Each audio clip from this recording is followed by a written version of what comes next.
நல்லதோர் வீணை செய்தே அதை நலங்கட புழுதியில் எறிவதுண்டோ? சொல்லடி சிவசக்தி, என்னை அறிவுடன் படைத்து விட்டாய். வல்லமை தாராயோ இந்த மாநிலம் பயனுற வாழ்வதற்கே. சொல்லடி சிவசக்தி, நிலச்சுமையர வாழ்ந்திட புரிகுவையோ. திருவரங்கம் ராசவேலர் செண்பகத் தமிழரங்கின் நிறுவனர் ஆசுகவி ராசவேலு செண்பகவல்லி அவர்களை வணங்கி, அரங்கின் பொறுப்பாளர் ராச இளங்கோவனையும், இந்த காணொலி பதிவு செய்கின்ற செல்வி செண்பகாதேவியையும் வாழ்த்தி உரை தொடங்குகிறோம். பேரன்புமிக்க பெரியோர்களே, தாய்மார்களே, மாணவ செல்வங்களே, பேராசிரிய நண்பர்களே, தமிழ் ஆர்வலர்களே, உங்கள் அனைவரையும் வணங்கி மகிழ்கிறேன். இந்த ராசவேலர் செண்பகத் தமிழரங்கில் காணொலி வாயிலாக வள்ளுவர் வாய்மொழி மாண்பு என்கிற தொடரை நாம் சொல்லிக் கொண்டிருக்கிறோம். இதுவரை அறத்துப்பாலை நிறைவு செய்திருக்கிறோம். பொருட்பாலிலே 6 இயல்களை நிறைவு செய்து இப்போது 7ஆம் இயலை பார்த்து கொண்டிருக்கிறோம். அந்த 6 இயல்கள் அரசியல், அமைச்சியல், படையியல், கூழியல், அரணியல், நட்பியல்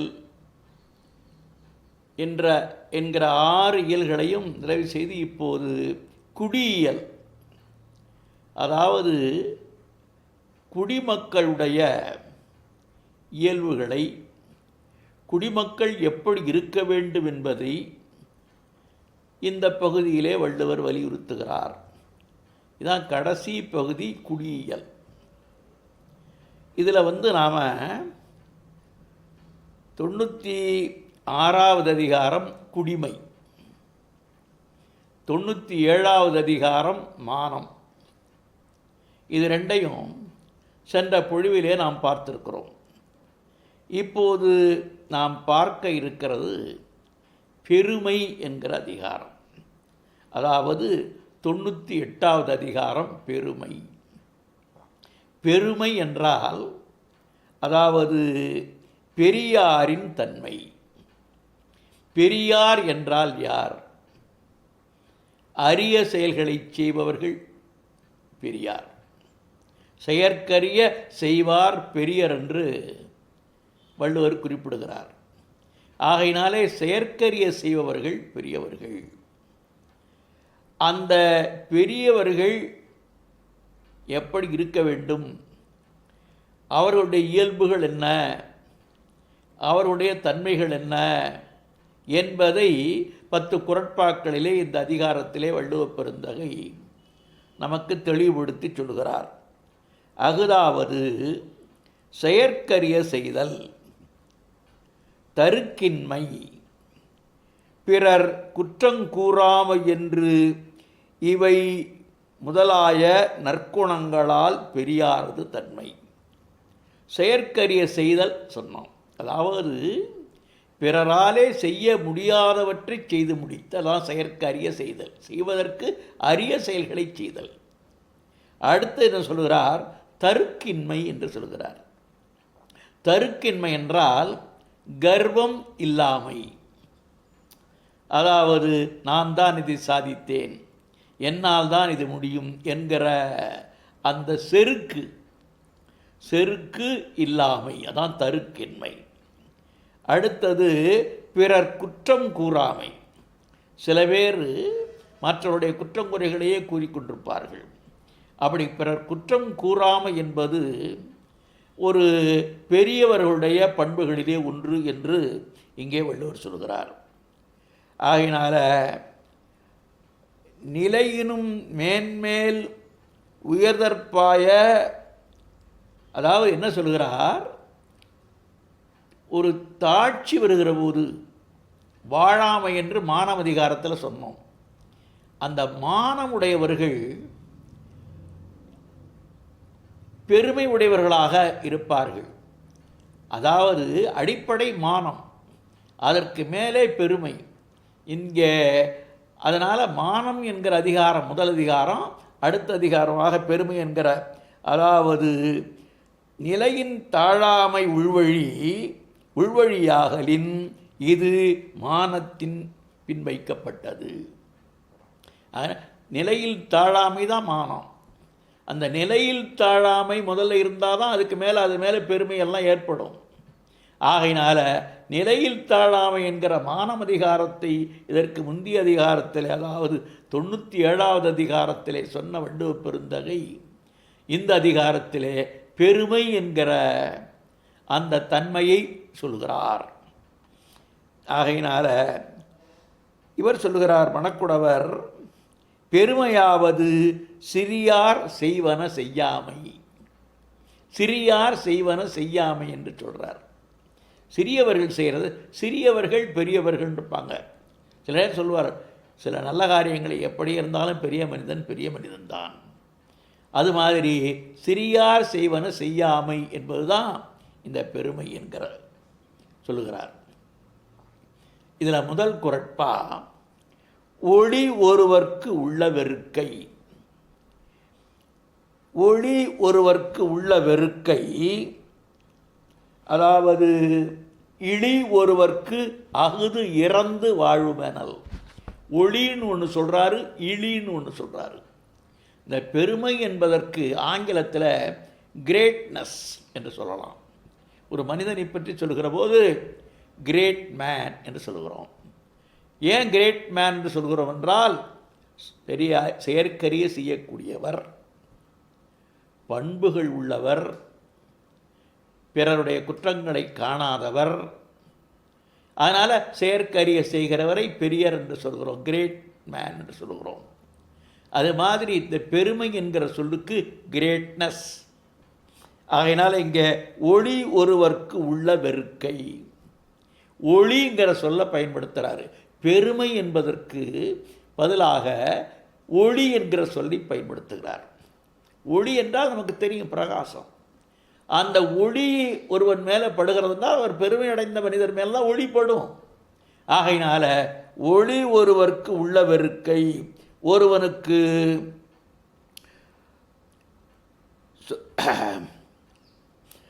செயற்கரிய செய்யும் ஊக்கம் மிகுதியே ஒளியாகும். செயற்கரிய செய்யும் ஊக்கம் மிகுதியே ஒளியாகும். அதாவது மன ஊக்கம் இருந்தால் தான் செயற்கரிய செய்வான். அந்த செயற்கரிய செய்த ஊக்கம் மிகுதி தான் ஒருவனுக்கு பெருமையை தரும். செயற்கரிய செய்யும் ஊக்கம் மிகுதியே ஒளியாகும். ஒருவனுக்கு இழிவாவது அந்த ஊக்கம் இல்லாமையே. ஊக்கம் இல்லைன்னா அவனுக்கு இழிவு. அவன் பெரியவனாக கருதப்பட மாட்டான். அவன் சாதனைகளை புரிய மாட்டான். அவன் சமுதாயத்திலே அவனுக்கு மதிப்பு மரியாதையெல்லாம் இருக்காது. ஆகையினால ஊக்கம் மிகுதி உடையவன் சாதிப்பான். அப்படி சாதிப்பதனாலே அவனுக்கு பெருமையும் சிறப்பும் ஏற்படும். ஆகையினாலே ஒளி ஒருவர்க்கு உள்ள வெறுக்கை என்று சொல்லி அடுத்த பின்னாடி சொல்கிறாரு, இழி ஒருவர்க்கு அகுது இறந்து வாழும். அது இல்லாமல் இருக்கிறதா இழிவுங்கிறாரு. அந்த உள்ள வெறுக்கை இல்லாமல் இருப்பது, ஊக்க மிகுதி இல்லாமல் இருந்து பெருமை அடையாமல் இருப்பது தான் இழிவு. பெருமை அடைவது தான் உயர்வு என்ற கருத்தை சொல்கிறார். ஒருவனுக்கு செயற்கரிய செய்யும் ஊக்கம் மிகுதியே ஒளியாகும். ஒருவனுக்கு இழிவாவது அந்த ஊக்கம் இல்லாமையே. ஆகையினால இந்த இடத்துல ஒளி என்கிற சொல்ல பெருமை என்பதற்கும், இழி என்கிற சொல்ல சிறுமை என்பதற்கும். ஒருவன் பெருமை அடைகிறான் என்றால் அவன் ஊக்க மிகுதியாக இருக்கிறான் பொருள். அவனுக்கு பெருமை இல்லை, அவன் சிறுமை அடைகிறான் என்றால் அவன் அவனிடத்தில் ஊக்கமில்லை, முயற்சி இல்லை என்று அர்த்தம். ஆகையினால ஒளி என்கிறதற்கு தான் உளநாய காலத்து மிக்கு தோன்றுதல் உடைமை. ரொம்ப உயர்வாக காட்சியளிக்கிறது. அவனுடைய பெருமைகள், அவனுடைய சிறப்புகள் எல்லாம் வெளியிலே தெரிகிற மாதிரி வாழ்வது தான். அடுத்த குறள் எல்லாரும் சொல்லுகிற குறள், எல்லாருக்கும் தெரிந்த குறள். பிறப்பொக்கும் எல்லா உயிர்க்கும் சிறப்பு ஒவ்வா செய்தொழில் வேற்றுமையான். இதில் என்ன முதல் பகுதியில் சொல்கிறாரு, எல்லா உயிர்களும் பிறப்பினாலே ஒன்று தான். எல்லா உயிர்களும்னு சொன்னால் மக்களைத்தான் குறிப்பிட்டு சொல்கிறார். ஆகையினால என்ன சொல்கிறார் வள்ளுவர், மக்களுடைய பிறப்பிலே உயர்வு தாழ்வோ ஏற்றத்தாழ்வோ இல்லை, எல்லாரும் சமம்தான். ஆனால் எப்படி அவர்கள் வேறுபடுகிறார்கள் என்றால் அவர்கள் செய்கின்ற தொழில் அடிப்படையிலே வேறுபடுகிறார்கள். தொழில்னு சொன்னால் எல்லா தொழிலுமே நல்ல தொழில் தானே, செய்யும் தொழிலே தெய்வம் என்று சொல்லுகிறார்களே. அப்படி இருக்கிற போது எப்படி தொழில் ஒருவனை உயர்ந்தவனாகவோ அல்லது தாழ்ந்தவனாகவோ ஆக்கும் என்று பார்த்தால், தொழிலே நல்ல தொழில் இருக்குது, சமுதாயத்துக்கு பயன்படுகிற தொழில் இருக்கிறது. அதாவது உணவு உற்பத்தி செய்கிற விவசாயி, அவன் சமுதாயத்துக்கு உணவை உற்பத்தி செய்து தருகிறான். அவன் சேற்றிலே கால் வைத்தால்தான் மற்றவர்களெல்லாம் சோற்றிலே கை வைக்க முடியும். இன்னொருவன் என்ன செய்கிறான், நெசவு செய்கிறான், ஆடை நெய்கிறான், அவன் ஒரு தொழில். அந்த ஆடை நெய்து அவன் கொடுத்தால்தான் எல்லாரும் அந்த ஆடை கட்டி கொண்டு மானத்தோடு வாழ முடியும். வீடு கட்டி கொடுக்கிறான், அதுவும் ஒரு தொழில். வீடு இருந்தால்தான் வசதியாக ஒருவன் வெயிலுடைய தாக்கமோ மழையினுடைய தாக்கமோ இல்லாமல் வசதியாக வாழ முடியும். இது மாதிரி ஆசிரியர் தொழில் செய்கிறார்கள், அலுவலகத்தில் வேலை பார்க்கிறார்கள், அதே சமயத்தில் மருத்துவராக இருக்கிறார். இதெல்லாம் பல தொழில்கள். ஆனால் சில பேர் இழிவான தொழில்களையும் செய்கிறார்கள், களவு செய்கிறார்கள், அதாவது கள்ளச்சந்தையிலே பொருள்களை விற்று பொருள் ஈட்டுகிறார்கள், வட்டிக்கு பணத்தை கொடுத்து அநியாயமாக வட்டிக்கு கொடுத்து வாங்குகிறார்கள், மது மறைமுகமாக திருட்டுத்தனமாக மது விற்பனை செய்கிறார்கள். இப்படி பல்வேறுமான இழிவு தொழிலையும் செய்கிறார்கள். ஆகையினாலே அப்படி கேவலமான இழிவான தொழிலை செய்கிறவர்கள் சமுதாயத்திலே நன்கு மதிக்கப்பட மாட்டார்கள். அதனால தான் சொல்லுகிறார் வள்ளுவர், எல்லாரும் சமந்தான், ஆனால் அவன் செய்கிற தொழில் சமுதாயத்துக்கு பயன்படுகின்ற உயர்ந்த தொழிலாக இருந்தால் அவன் மதிக்கப்படுவான்.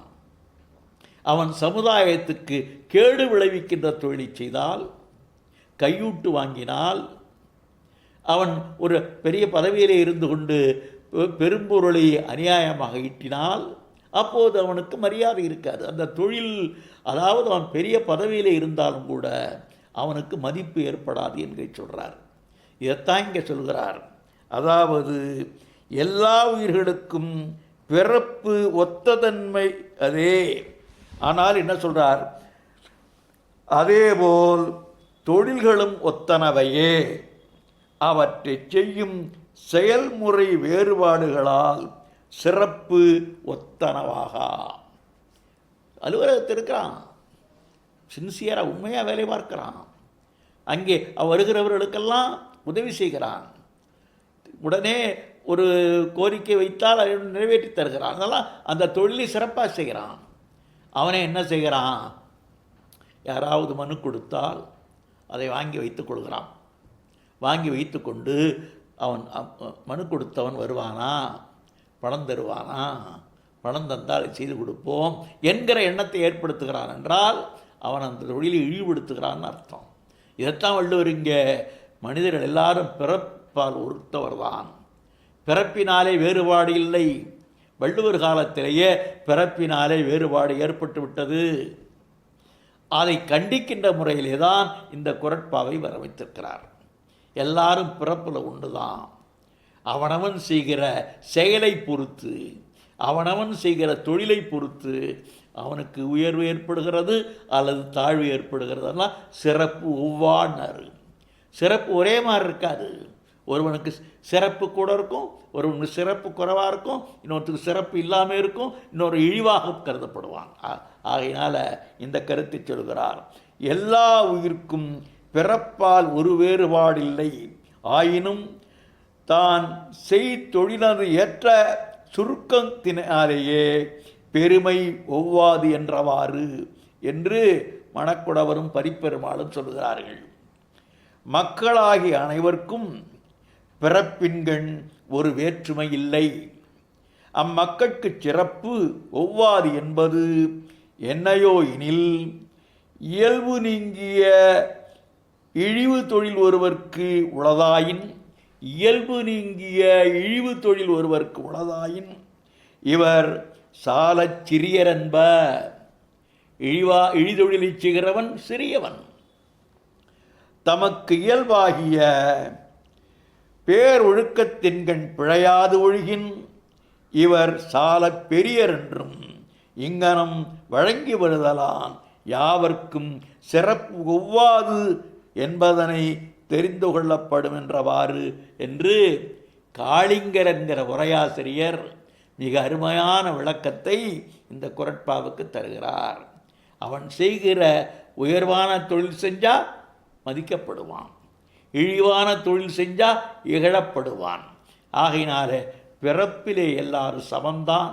ஆனால் அவரவர் செய்கின்ற தொழில் அடிப்படையிலே, செயல் அடிப்படையிலே தான் அவருக்கு பெருமையோ சிறுமையோ வரும் என்பதை சொல்லுகிறார். அடுத்த குறட்பால இதே கருத்து, இதை ஒட்டிய செய்தி.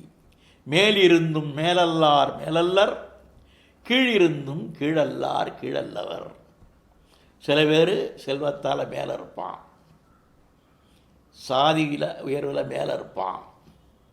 அப்படி இருந்தாலும் கூட அவனிடத்திலே மேன்மை பண்புகள் இல்லை என்றால் அவன் மேலானவன் அல்ல. மேலிடத்திலே இருந்து உயர்வான இடத்திலே இருப்பதாக கருதி கொண்டு அவன் கீழான செயல்களை செய்வானேயானால் அவன் மேல் இடத்தில் இருக்கிறவனாக கருதப்பட மாட்டான். அதான் மேலிருந்தும் மேலல்லார் மேலல்லர். கீழிருந்தும் கீழ்நிலையில் இருக்கான், பொருளாதாரத்திலே பின்தங்கி இருக்கிறான், சாதி அமைப்பிலே பின்தங்கி இருக்கிறான். ஆனால் அவன் செய்கின்ற செயல்களெல்லாம் நற்செயல்களாக இருக்கின்றன என்றால் அவன் கீழானவனாக கருதப்பட மாட்டான் என்பதை வள்ளுவர் அருமையாக சொல்கிறார்.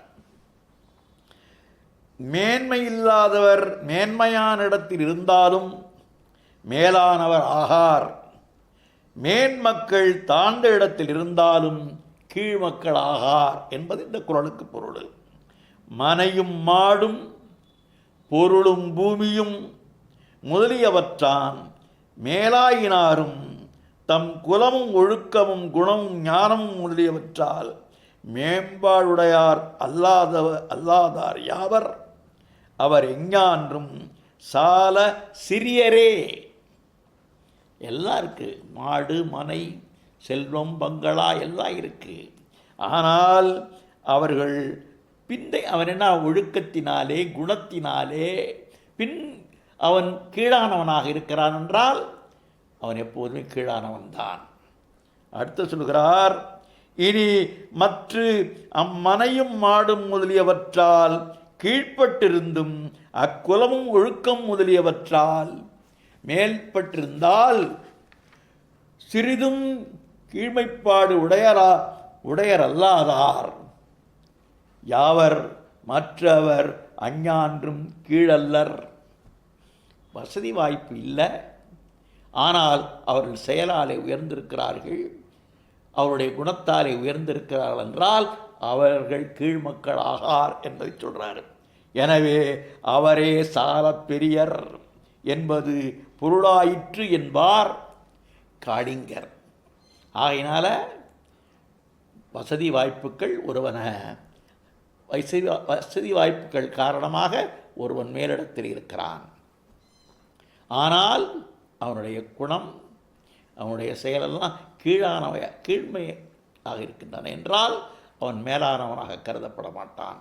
அதே சமயத்தில் வசதி வாய்ப்பு இல்லை, மாடு இல்லை, மனை இல்லை, ஏழ்மை இருக்கிறது, ஆனால் அவனுடைய செயலிலே உயர்வு இருக்கிறது, அவனுடைய எண்ணங்களிலே உயர்வு இருக்கிறது என்றால் அவன் கீழானவனாக கருதப்பட மாட்டான், அவன் என்றும் மேலானவன் தான் என்பதை சொல்கிறார். அடுத்த குறளில் ஒருமை மகளிரே போல பெருமையும் தன்னைத்தான் கொண்டொழுகின் ஒன்று உண்டு. ஒருமை மகளிர்னு சொல்கிறாரு. ஒருமை மகளிர்னா கற்புடைய பெண்கள், தன்னுடைய கணவனையே தெய்வமாக மதித்து ஒழுகுகின்றவர்கள், அதான் ஒருமை மகளிர். அந்த ஒருமை மகளுக்கு எப்போ பெருமை உண்டு, அவர்கள் போற்றப்படுவார்கள். அது மாதிரி மக்களிலேயும் ஆணவர்களிலேயும் அந்த பெருமை எப்படின்னா தன்னைத்தான் கொண்டு ஒழுகினுன்றா தன்னை கட்டுப்படுத்தி கொண்டு நடப்பானே ஆனால், அதாவது தவறான வழியிலே போகாமல் இருப்பானே ஆனால், அவனுடைய பொறிபுலன்களை அடக்கி ஆளுவானே ஆனால், அப்பொழுதுதான் அவன் என்ன ஆகிறான், பெருமை உடையவனாக கருதப்படுவான், அவனுக்கு பெருமை வந்து சேரும். ஆகையால் இதான் சொல்லுகிறார் ஒருமை. அது ஓமை சொல்கிறார். எப்படி ஒருமை மகளிருக்கு கற்புடைய மகளிருக்கு பெருமை வருகிறதோ, அதுபோல மன அடக்கமுடைய, மனக்கட்டுப்பாடுடைய, பொறிபுலன்களை தீய வழியில் செலுத்தாத, உயர்ந்த குணங்களின் இருப்பிடமாக விளங்குகிற எல்லாருக்கும் பெருமை தானாக வந்து சேரும் என்பதை சொல்கிறார். ராமனை சொல்கிற போது, சீதையை சொல்கிற போது அவள் கற்புடையவளாக சொல்லப்படுகிறாள். அதே மாதிரி ராமனை சொல்கிற போது அலங்காரமாக சொற்பழகி வருகிறாள். பஞ்சி ஒளிர் விஞ்சு குளிர் பல்லவம் அணுங்க செஞ்சவிய கஞ்சனிகர் சீரடியளாகி அஞ்சிலிட மஞ்சையன அன்னவனம் என்னும் நஞ்சியன வஞ்சமகள் வந்தாள்னு சொல்லுவார் கம்பர். அப்படி அழகு பதுமையாக வருகிறாள். அப்படியும் கூட அவனுடைய மனம் அவளிடத்தில் செல்லவில்லை. காரணம், அவன் சீதையே தன்னுடைய மனைவியாக வரித்து ஒரு தீயோடு வாழ வேண்டும் என்பதையே தன்னுடைய குறிக்கோளாக கொண்டவன். அது மாதிரி இங்கே இவர் சொல்லுகிறார், அதாவது ஒருமை மகளிரே போல பெருமையும் தன்னைத்தான் கொண்டொழுகினுண்டு. ஒருவன் தன்னைத்தான் கட்டுப்படுத்தி கொண்டு நடப்பானேயானால் அவனை பெருமை வந்து சேருங்கிறார். ஒரு தன்மையான கற்புடைய மகளிரைப் போல பெருமை பண்பும் தன்னைத்தான் காத்து கொண்டு நடந்தால், தன்னைத்தான் காத்து கொண்டுன்னா தப்பான வழியில் போகாமல், களவு தொழில் ஈடுபடாமல், தவறான வழியிலே பணம் ஈட்ட வேண்டும் என்று நினைக்காமல் ஒருவன் மனதை கட்டுப்படுத்தி கொண்டு வாழ்வானே ஆனால் அவனுக்கு பெருமை வருங்கிறாரு. பிறமதில் காவலும் மக்கள் காவலும் அன்றி தன் மனக்காவலாகிய நெஞ்சி ஒருமைப்பாட்டால் கொண்டானை பிழையாத மகளிரைப் போல அப்படின்னு சொல்கிறாரு. சிறை காக்கும் காப்பு எவன் செய்யும்னு சொன்னார்ல, அது மாதிரி இங்கே சொல்கிறாரு. குடிப்பிறந்தோனது பெருமையும் அக்குடிப்பிறப்பிற் பிழையா வண்ணம், அதிலே மாறுபடாம தன்னைத்தானே அமைத்து கொண்டு ஒழுகின் உண்டு என்றவாறு, தன்னைத்தானே கட்டுப்படுத்தி கொண்டு ஒருவன் வாழ்வானேயானால் அவனுக்கு பெருமை உண்டு. கற்புடைய பெண்ணுக்கு பெருமை உண்டு. மனதை கட்டுப்படுத்தி கொண்டு வாழ்கிற ஆடவனுக்கும் பெருமை உண்டு என்பதைத்தான் சொல்கிறாருங்க. பெருமை உடையவர் ஆற்றுவார் ஆற்றின் அருமை உடைய செயல். 5வது குறட்பா என்ன சொல்கிறாரு? பெருமை பண்புடையவர் அரிய செயல்களை செய்வார்கிறார். பெருமை பண்புடையவர் செய்தற்கரிய செயல்களை செய்வதற்கு உரிய வழியில் செய்து முடிக்க வல்லார் ஆவர். அதாவது என்ன பண்ணாங்க, பெருமை பண்புடையவர்னா என்ன, அவர்களுக்கு ஊக்கம் இருக்கிறது, முயற்சி இருக்கிறது, ஒருமை இருக்கிறது. அதனால் எதையும் சிறப்பாக செய்து முடிக்க வேண்டும் என்கிற எண்ணம் இருக்கிறது. ஆகையினால அவர்கள் என்ன செய்வார்களாம், பெருமை உடையவர் ஆற்றுவார் ஆற்றின் அருமை உடைய செயல். அருமை உடைய செயல் என்றால் அரிய செயல், செயற்கு அரிய செயல், அதாவது சாதனை செயல். ஆகையினால பெருமை உடையவர் செயற்கரிய செயல்களை செய்வார்கள் என்று சொல்கிறார். அடுத்தது, சிறியார் உணர்ச்சியுள் இல்லை பெரியாரை பேணிக்கொள்வோம் எனும் நோக்கு. பெரியவர்களை போற்றுவோம், பெரியவர்களை பின்பற்றி நடப்போம், அவர்கள் போகிற பாதையில் செல்வோம் என்கிற உணர்ச்சி சிறியவர்களுக்கு இருக்காது அப்படிங்கிறாரு. பெரியாரை விரும்பி போற்றி துணையாக கொள்வோம் என்னும் உயர்ந்த நோக்கம் அவரது சிறப்பை உணராத சிறியாரின் மனத்தின்கண் உளவாகாது. அதனால் சிறியவர்கள் மனசில் அந்த உணர்ச்சி வராது. பெரியவங்களை பார்த்து அவர்களை பின்பற்றி நடப்போம், அவர்கள் செல்லுகிற பாதையிலே செல்வோம், அவர்கள் போகிற அறவழியை நாமும் பின்பற்றுவோம், அவர் செய்கின்ற சாதனைகளை நாமும் செய்வோம் என்று சிறியவர்கள் நினைக்க மாட்டாங்க. அது சமயத்தில் என்ன சொல்லுவான், குறை பேசுவான். பெரிய சாதித்து விட்டானா, எனக்கு அந்த மாதிரி வாய்ப்பு கிடைத்தால் நானும் சாதிப்பேன் என்றெல்லாம் தற்பெருமை பேசிக்கொள்வார்களே தவிர பெரியவர்களை பின்பற்றி வாழ்ந்தாமும் பெருமை அடைவோம் என்கிற எண்ணம் சிறியவர்களுக்கு இருக்காது என்று சொல்கிறார். குடிமை, செல்வம், கல்வி என்ற இவற்றது உண்மை மாத்திரத்தால் தம்மை வியந்திருப்பார்க்கு. சில பேர் தன்னை வியத்தல்னு ஒன்று உண்டு. தான் பெரியாள்னு அப்போ நினச்சிக்கிட்டே இருப்பான். தன்னை வியந்திருப்பார்க்கு அவை நமக்கு இயல்பு என்று அமைந்திருப்பாரை சிறியவர்கள் வியப்பான். பெரியவர்கள் நம்ம அந்த பெருமையெல்லாம் இதில் இயல்பு எல்லாம் என்று நினைப்பாரை வழிபட்டு அகுது உடையாராதல் கூடாது என்பதாம் நிச்சய மாட்டாங்கன்றார். அதாவது தற்பெருமை பேசுகிறவர்கள், தங்களை பெரிதாக நினைத்து கொள்கிறவர்கள், தங்களை வியப்பவர்கள் பெரியவர்களை பின்பற்றி ஒழுக மாட்டார்கள், பெரியவர்களை உடைய பாதையிலே செல்ல மாட்டார்கள் என்று சொல்கிறார். அதாவது பெரியார் சிறியார் உணர்ச்சியுள் இல்லை, பெரியாரை பேணிக்கொள்வோம் எனும் நோக்கு என்று பேசுகிறார். அடுத்தது, இறப்பே புரிந்த தொழிற்றாம் சிறப்புந்தான் சீரல்லவர்கள் படி. சிறப்பு பெருமை தகுதியானவர்கிட்ட போனால் அடக்கமாக இருப்பான். தகுதி இல்லாதவருக்கு சில பதவிகளோ பெருமைகளோ சேர்ந்தா அவன் என்ன பண்ணுவான், இஷ்டத்துக்கு ஆடுவான். அதான் சொல்கிறாரு, இறப்பே புரிந்த தொழிற்றாம்ங்கிறாரு. அதாவது சிறப்புகளும் பொருத்தமில்லாத சிறப்புகளற்ற கீழ்மக்களுக்கு ஏற்பட்டால், கீழ்மக்களுக்கு சிறப்பு ஏற்பட்டால் வரம்பு மீறிய செயல்களையே உடையதாகும். அவங்க வரம்பு மீறி செயல்படுவார்கள்.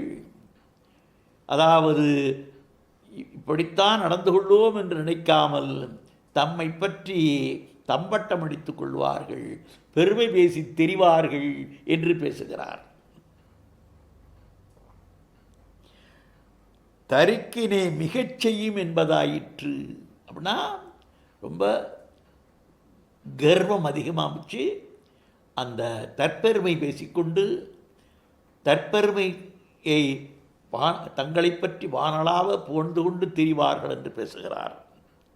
8வது குறளில் பணியுமாம் என்றும் பெருமை, சிறுமை அணியுமாம் தன்னை வியந்து.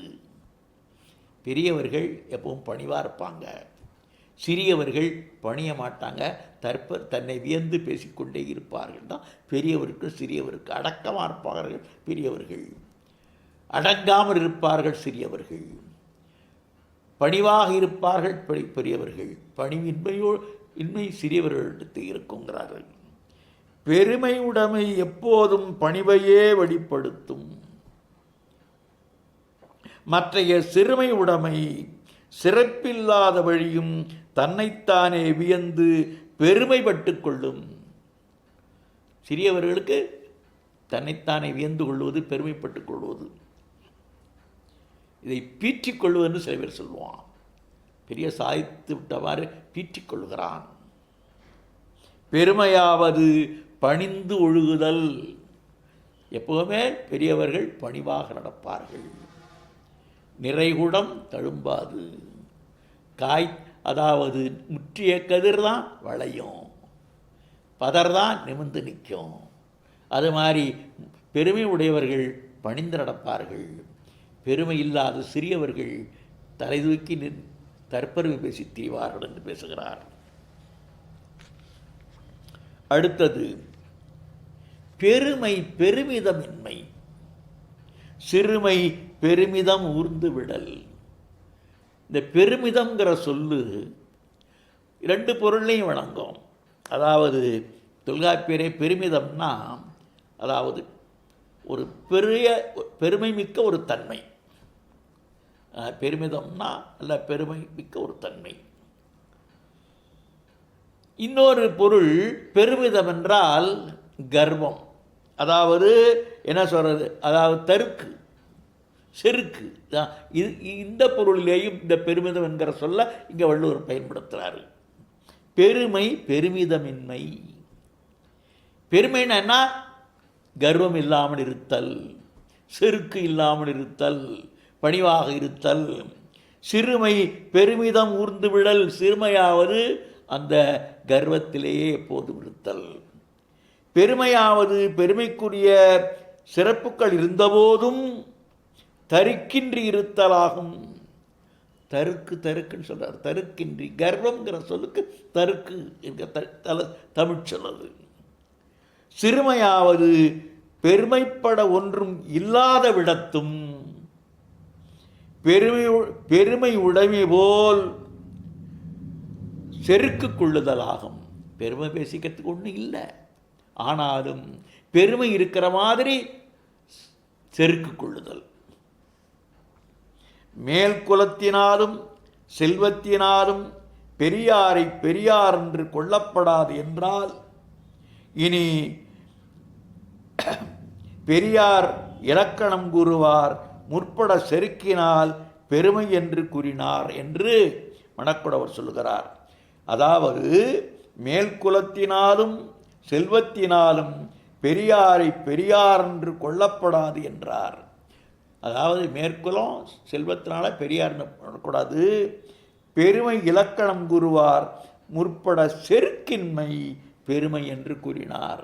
செருக்கின்மை தான் பெருமை, கர்வம் இல்லாமல் இருக்கிறது தான் பெருமை, அடக்கமாக இருப்பதுதான் பெருமை, பணிவாக இருப்பதுதான் பெருமை. ஆகையினால அடக்கம் இல்லாமல் செருக்கோடு இருப்பது பெருமை ஆகாது என்பதை வள்ளுவர் சொல்கிறார். அற்றம் மறைக்கும் பெருமை, சிறுமைதான் குற்றமே கூறிவிடும். பிறருடைய குறைய பெரியவர்கள் பிறருடைய குறைய பேச மாட்டாங்க, அதை மறைப்பாங்க.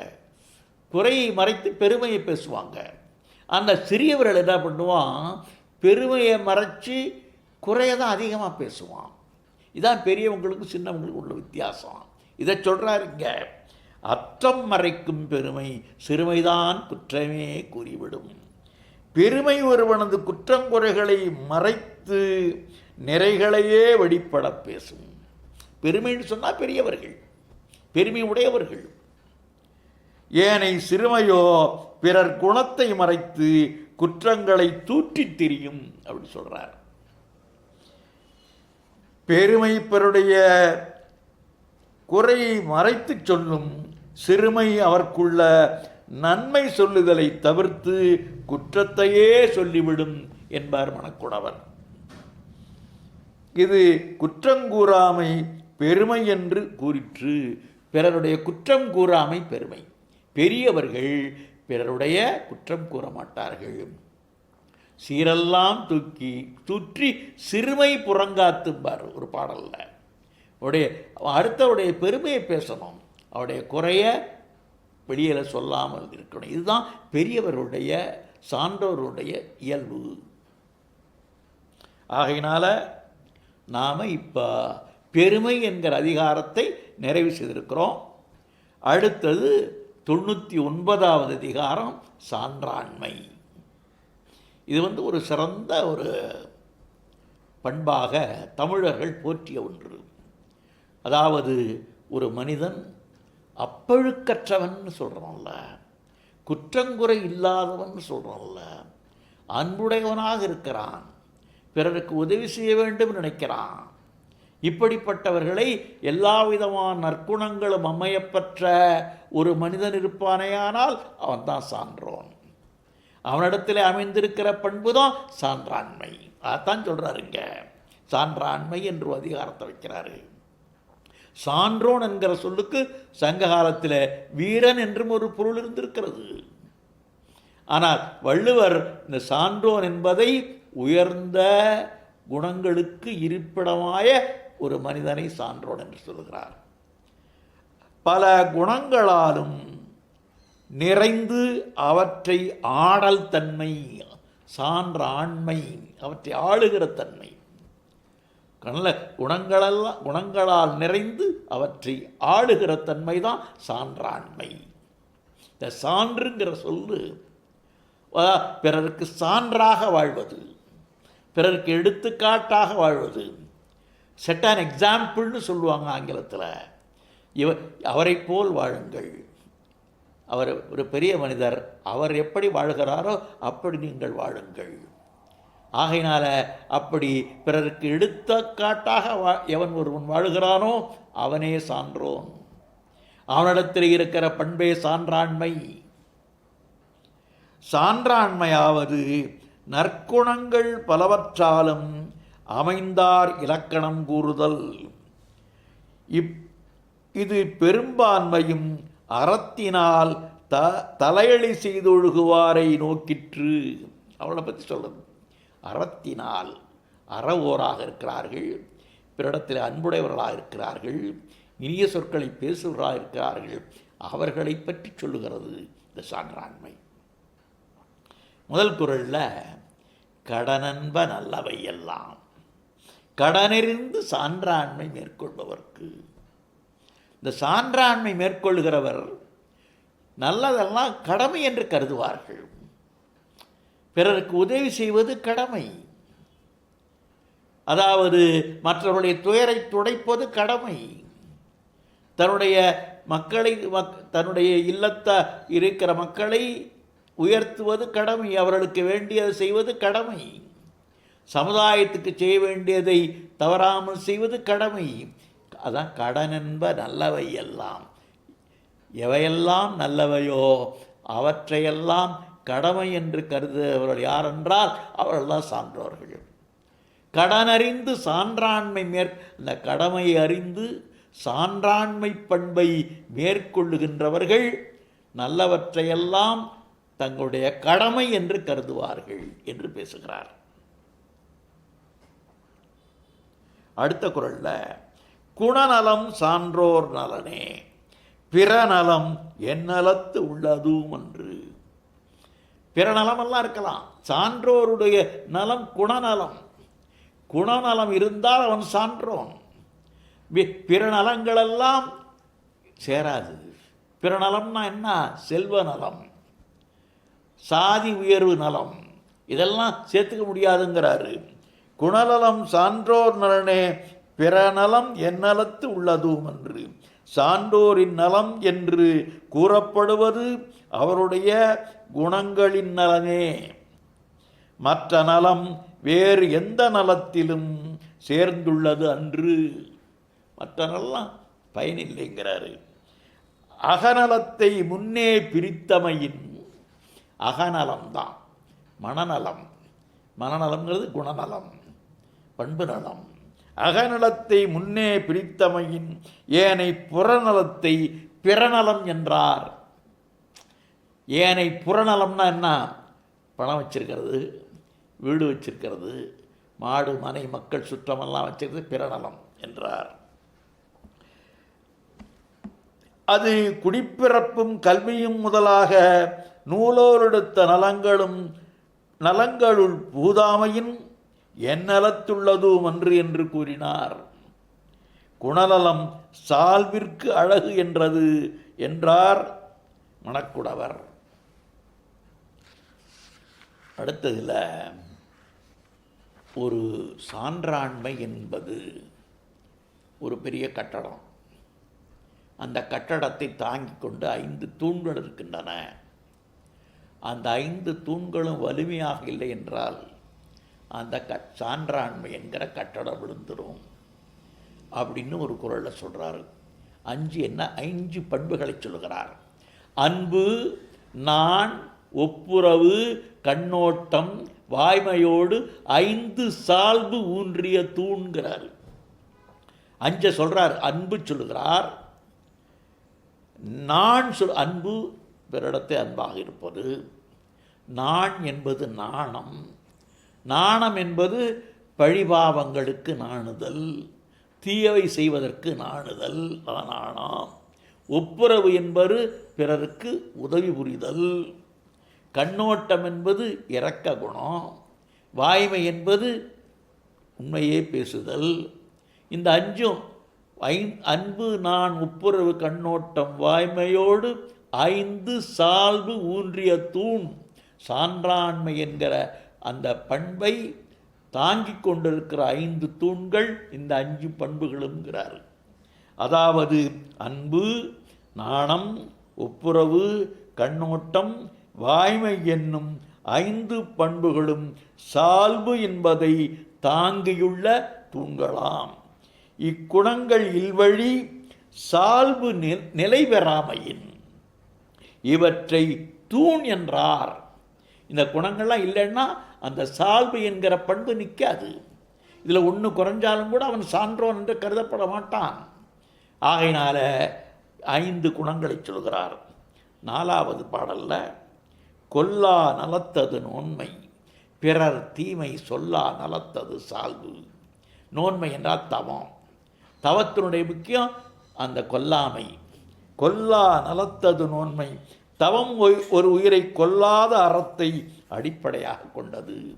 சால்பு என்பது, இந்த சான்றாண்மை என்பது பிறருடைய குறைகளை சொல்லா நலத்தது என்று பேசுகிறார். தவத்திற்கு கொல்லா அறம் சிறந்தாற் போல சால்விற்கு பிறர் குற்றம் சொல்லா குணம் சிறந்தது என்பதாம் என்று பரிமேலழகர் சொல்கிறார். 2 சொல்கிறார். தவத்திற்கு கொல்லாரம், இந்த சால்வுக்கு பிறர் தீமை சொல்லாரம் என்று பேசுகிறார். ஆற்றுவார் ஆற்றற் பணிதல், அது சான்றோர் மாற்றாரை மாற்றும் படை. அதாவது வலிமை உடையவர்கிட்ட கூட பணிதல் என்கிற பண்பு இருக்கவே என்றால் அந்த பணிவு எதிரியை கூட, எதிரி மனசை கூட மாற்றிடும். எதிரி கூட என்ன ஆகிடுவான்? மனம் திருந்தி பகைமையை விட்டு விடுவான் என்று பேசுகிறார். ஆற்றலுடையவன் ஆற்றலாவது பணிவுடன் நடந்து கொள்ளுதல். அந்த பணிவுடைமை சான்றோர்தம் பகைமையிலிருந்து மாற்றுகின்ற கருவியாகுங்கிறார்.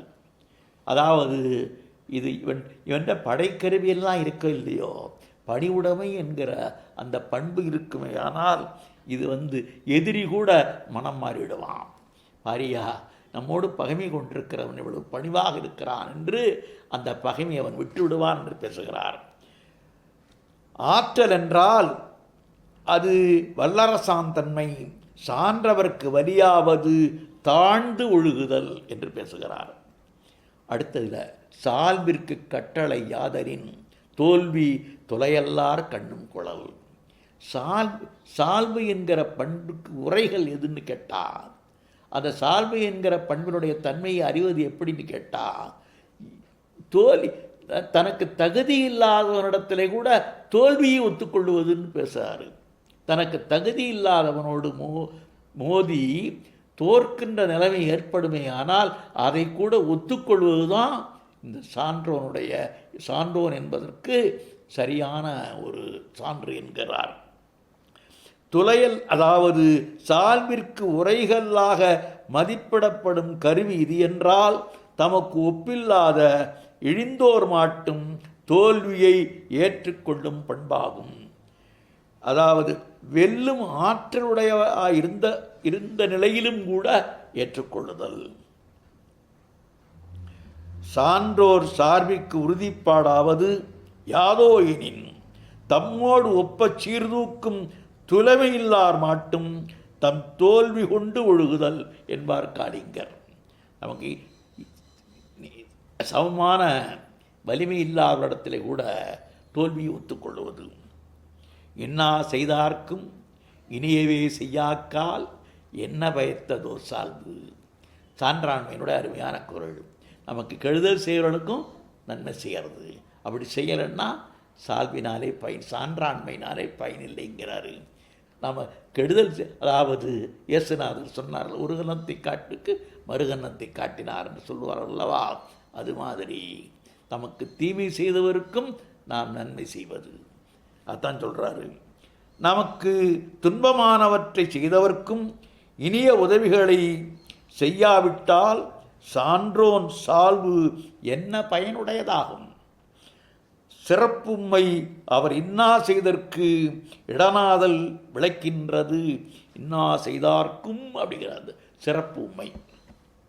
ஓகாரம் அசை இனியவற்றை செய்யாராயின் சார்பினால் ஒரு பயனும் இல்லை என்பதாம். இன்மை ஒருவர்க்கு இழிவன்று சால்வென்னும் திண்மை உண்டாகப் பெறின். இன்மைனா வறுமை. சால்வு என்கிற மன வலிமை ஒருவனுக்கு இருக்குமே, ஆனால் வறுமை என்பது அவனுக்கு ஒன்றும் இழிவானது ஒன்று அல்ல என்று பேசுகிறார். சால்வு என்னும் வலிமை உண்டாகப் பெற்றால் ஒருவனுக்கு வறுமை இழிவானதன்று. அதாவது தளராமை நாட்டுதலின் வலியாயிற்று. மனம் தளர்றதில்லை, வறுமை வந்துற்றதே என்று மனம் தளராமல் அதை எதிர்த்து நிற்கிற ஆற்றல் ஒருவனுக்கு இருக்குமே, ஆனால் அவன் அந்த வறுமை அவனுக்கு இழிவை தராது என்று பேசுகிறார். இன்மையான் வருவதனை இன்மைதான் தானாக உபசரித்து கூறினார். சால்வுடையார் நல்கூர்ந்த வழியும் மேம்படுதல் உடையார் என்றார். ஊழி பெயரினும் தாம் பெயரார் சான்றாண்மைக்கு ஆழி எனப்படுவார். சான்றாண்மைக்கு கடலாக விளங்குகிறவர்கள்.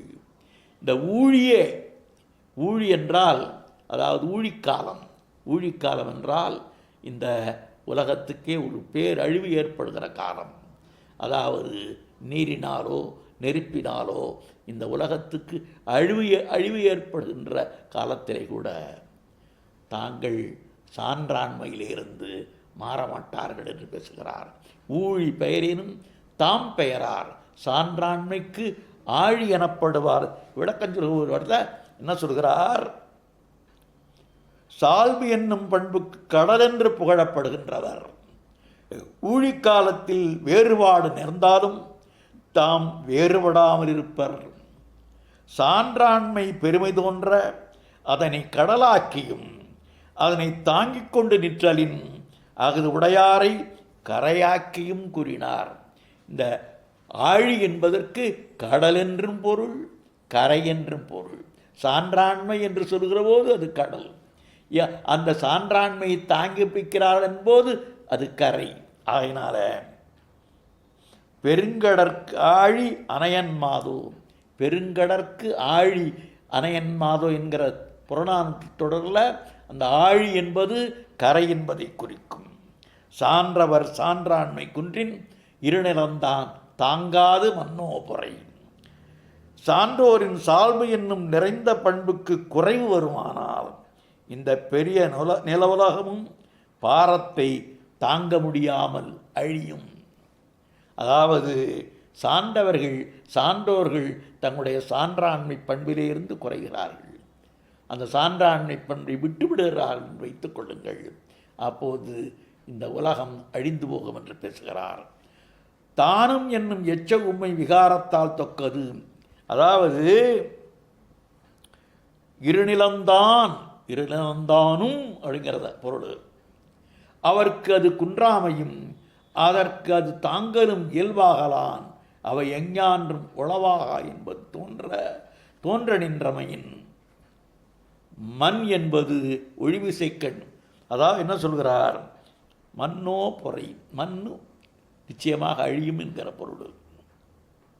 ஆகையினாலே இங்கே நாம் 2 அதிகாரங்களை பார்த்திருக்கிறோம். முதல் அதிகாரம் பெருமை, அடுத்த அதிகாரம் சான்றாண்மை. இந்த 2 அதிகாரங்களையும் அதாவது 20 குறட்பாட்களையும் நிறைவு செய்திருக்கிறோம். நன்றி, வணக்கம்.